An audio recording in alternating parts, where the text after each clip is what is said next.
Designing each creature is a collaborative effort between the character, concept, and animation departments.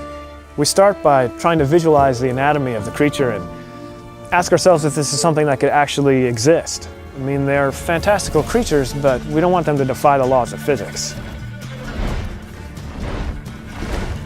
In order to become the best monster hunter, you must first learn how to understand your foes. Books and essays usually give you the information you need, where they can be found, their attack pattern, and what they fear.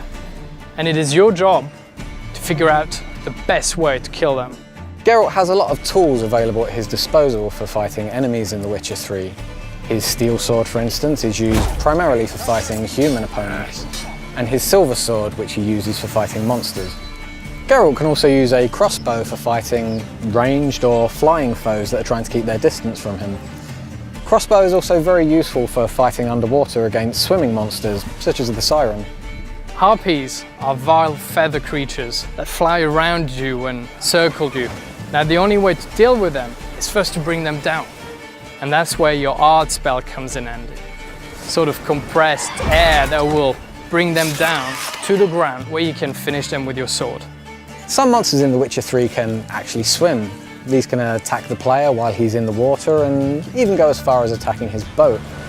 This can be really dangerous for the player if the monster has a natural affinity for water, such as the Drowner. Drowners are creatures that live in swamps and will snatch at anything that comes near their ponds. And these particular creatures absolutely hate fire and they fear it. And that's where your Igni spell, a flame that bursts out of your hand, comes in handy. And that is the best way to kill them.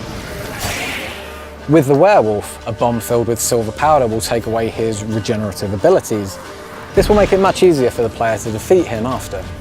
The player can use weapon oils to coat his weapons that will make them do enhanced damage against specific enemy types.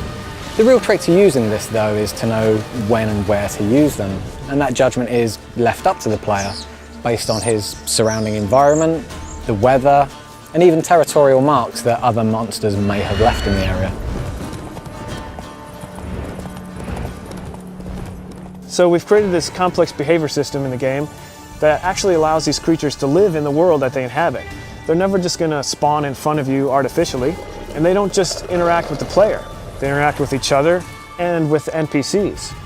We've created a unique ecosystem that includes monsters, animals, and humans, all living together, fighting, trying to survive, and you are merely a spectator. Now it is your choice to interfere with whatever is happening in front of you. But don't forget, every action you take in The Witcher has its own consequences.